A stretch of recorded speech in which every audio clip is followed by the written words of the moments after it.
Hey everyone, welcome to this deep dive. Mm. We're going to be exploring this whole idea of new beginnings.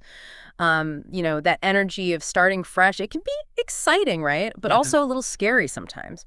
We're diving into a really insightful article today from Rich Woman magazine. It's called Challenging Self-Doubt into the Energy of New Beginnings by Dr. Marina Nani. Yeah, it's funny how often we want to change. Like, we know we need a change, but then something holds us back. It's like there's this invisible wall, right? Exactly. Dr. Nani, she talks about the past lingering like a sentence. Even when we're ready for something new, we can get stuck, replaying old hurts or missed opportunities, Oh, absolutely. or even just like clinging to those familiar routines even when they aren't really serving us anymore. Have you ever felt that pull back to what you know? Totally. Our brains, they're wired for survival. And what's familiar, well, it often feels safer, Yeah. even if it's not really what we want. It's like that comfort zone trap. Yeah, and Dr. Nani, she really emphasizes how important it is to just acknowledge that fear of the unknown. Now, I'm really intrigued by this whole concept of energy that Dr. Nani talks about. Like, we need to create this clear space within ourselves to really step into something new. It's like, imagine a river, right? Okay, yeah. When the water can flow freely, it's vibrant, full of life. Mm. But then what happens if, like, debris piles up? Or there's, like, a dam blocking the way? It gets all stagnant. Exactly. It loses that energy, that vitality. Mm. And Dr. Nani suggests that our own energy, like our personal energy, it can get blocked in the same way Mm-hmm. by holding on to the past. So all those old hurts, those fears we were talking about, they become like the debris in the river. Exactly. And Yeah. all that blockage, it can show up as exhaustion, procrastination. Oh, yeah. Even just feeling overwhelmed, like at the thought of change. Mm. Deep down, you want something different, but you just don't have the energy. This reminds me of when I was thinking about changing careers. It made sense logically, but I was so paralyzed by fear, by doubt. I couldn't even update my resume, let alone like apply for jobs. Right. Just the thought of it and all my energy was gone. That's exactly how fear and self-doubt can block us, keep us from moving forward. So then, how do we start clearing those blocks? What's Dr. Nani's advice? Well, she really zeroes in on self-doubt. It's like this whisper in our ear always saying, you can't do it, or you're not good enough. Yeah. What if you fail? Yeah. It keeps us playing small, keeps us from taking those leaps.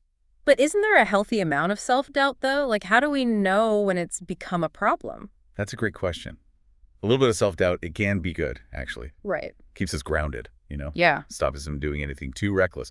But when it starts controlling our lives, when it stops us from going after our dreams, that's when it's a problem. Okay, that makes sense. Yeah. So how do we start to challenge that negative self-talk, those voices of doubt? Now, this is interesting. Dr. Nani points out that self-confidence, or the lack of it, it's often really rooted in social factors. Wait, what do you mean by that? Well, we tend to think of self-confidence as this personal thing. Like it's all about us, right? Exactly. But Dr. Nani suggests it's actually shaped a lot by the world around us. Like our childhood experiences, what our families and communities taught us, the media too, all these things, they contribute to our self-worth. So it's not just what's going on in our heads, it's all these outside influences that shape how we see ourselves. Exactly. Dr. Nani says self-confidence appears to be personal, but it's a social construct. It's powerful, right? It reminds us that we're not in a vacuum. We're products of our environment. That's making me think about, well, all the ways I've been conditioned to think about myself, especially as a woman. Society sends all these mixed messages sure. about success, about confidence. It's like you're supposed to be everything to everyone. And that pressure, it can be exhausting, emotionally, energetically. No wonder we feel stuck. Exactly. So if our self-doubt is coming from all these outside influences, how do we even begin to change those narratives? Like, how do we break free from all that? That is the question, isn't it? And it's something we're going to dig into in the next part of our deep dive. Dr. Nani gives us some really practical strategies for rewiring our brains for confidence, even if we've been conditioned to doubt ourselves. Can't wait to hear more about that. But before we move on, I want to touch on something else Dr. Nani brings up, the role of social media. We were just talking about social media, and yeah, It's everywhere, right? it really is like a constant stream of perfect lives, everyone's highlight reel. It's so easy to compare ourselves, It is, and it can be really damaging. Dr. Nani talks about how all those unrealistic expectations, they can just wreck our self-esteem. Like we're being trained to need everyone else's approval instead of trusting our own gut. Exactly. And get this, she mentions this statistic. Girls who are on social media, like 10 hours a day, they're 25% less likely to call themselves confident compared to girls who use it, less than 2 hours. Wow. Think about it. 10 hours a day, you're just bombarded with everyone else looking amazing. No wonder you might start feeling bad about yourself. Yeah, I think we've all been there. Scrolling through, feeling that twinge of like, why isn't my life that perfect? Totally. And that's why Dr. Nani says it's so important to step away from that cycle, consciously choose to do it, and focus on, accepting ourselves. But how do we de-do that? Shift from needing that outside validation to like genuinely feeling confident from within. Well, it starts with noticing. Like, how does social media make us feel? Are we comparing ourselves, feeling not good enough? Once we see that impact, then we can start setting boundaries. So like less screen time, being pickier about who we follow. Exactly. Or even, taking breaks from it completely. It's about getting control back, our energy, our attention. Instead of just endless scrolling, we could be doing things that actually make us feel good, spending time in nature, being with people we love. Right, replacing the negative with the positive. Exactly. And it's about tackling those negative thoughts too, the ones that social media can trigger. Instead of comparing, instead of getting caught up in the highlight reel, what if we celebrated our own wins, our own strengths? It makes sense, but it's hard, right? It's like we're programmed to see our flaws first. True, but here's the good news. Our brains can change. They're adaptable. Just like they learn to doubt, they can learn to be confident. That's where Dr. Nani's advice comes in. She doesn't just leave us with this big idea, she gives us actual steps we can try, starting today. And it starts with something so simple. Breathing. Taking a deep breath. It sounds almost too easy. I know, right? But when we do that, it tells our nervous system, like, hey, we're safe. It calms us down. We can think more clearly. So from that calmer place, we can start to see where we're holding tension, where we're resisting change. Right. And Dr. Nani suggests using that breath to ask ourselves, like, what's holding me back? I love that. She says, like, is it an old wound? A dream you gave up on because you were scared? A version of yourself that doesn't fit anymore? It's about being honest, but kind to ourselves. Yeah. Acknowledging those things, letting them have their moment, and then starting to loosen their grip on us. So no more beating ourselves up. We can be understanding with those tough emotions. Exactly. And remember, a new beginning, it's not something we have to force. It's already there, just waiting for us to get past the fear. Dr. Nani says the moment you choose to open that door, even a crack, you've already started moving. That's so reassuring. Like, we don't need to have it all figured out. Just take that first step. And speaking of steps, Dr. Nani has some really specific techniques for rewiring our brains. A lot of them come from cognitive behavioral therapy, or CBT.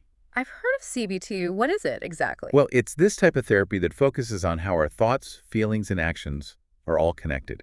The idea is if we're always thinking negatively, it affects how we feel and what we do.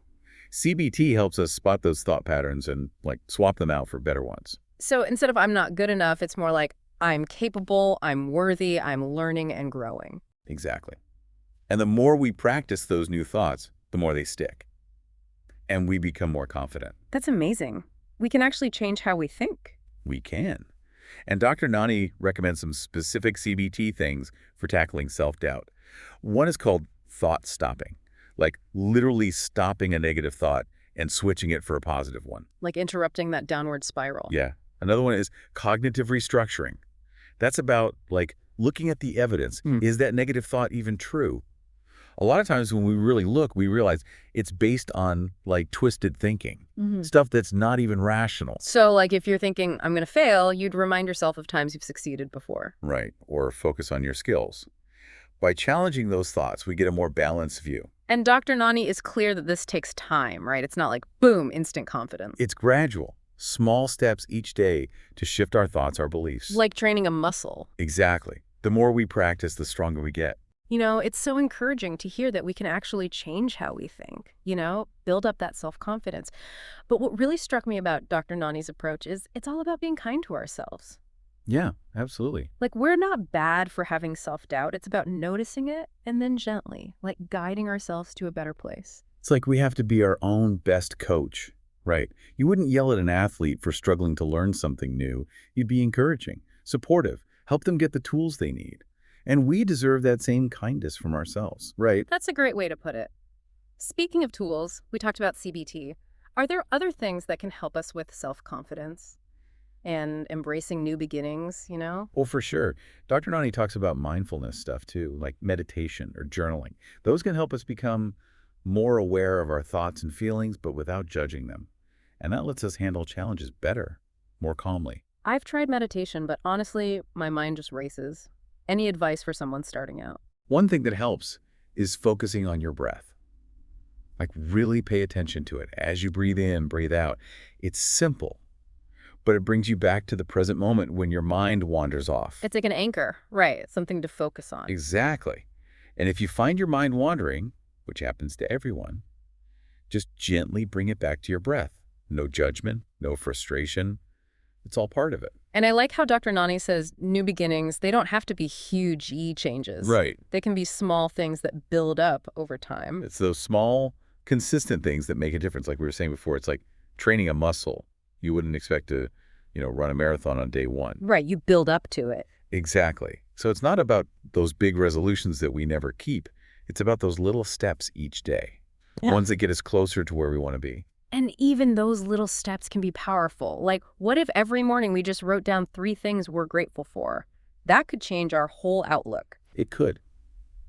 And it all comes back to choice, doesn't it? We can choose how we show up, how we think about ourselves, how we deal with tough stuff. It's like we have more power than we realize. That's exactly Dr. Nani's point. We're not just stuck with whatever happens.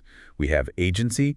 We can step out of those old patterns, challenge the beliefs that hold us back, and create a life that's true to who we really are. Yeah, it's so inspiring. We can grow and change no matter where we're at. And to bring it back to Dr. Nani's question, what's one tiny step you can take today to open the door to new beginnings? That's a great question to think about. It makes us take action, even if it's something small. Maybe it's taking 5 minutes to just breathe, or unsubscribing from that social media account that makes you feel bad, or just writing down one thing you're thankful for. It doesn't have to be this big thing. Right, because new beginnings, they're always possible. That energy of change, it's always there, just waiting for us to let it in. So well said. This has been such an insightful conversation. Thank you for taking us on this deep dive into self-doubt and new beginnings. My pleasure. And to everyone listening, remember, you're capable of amazing things. Trust yourself, embrace the journey, and never forget you can always start fresh.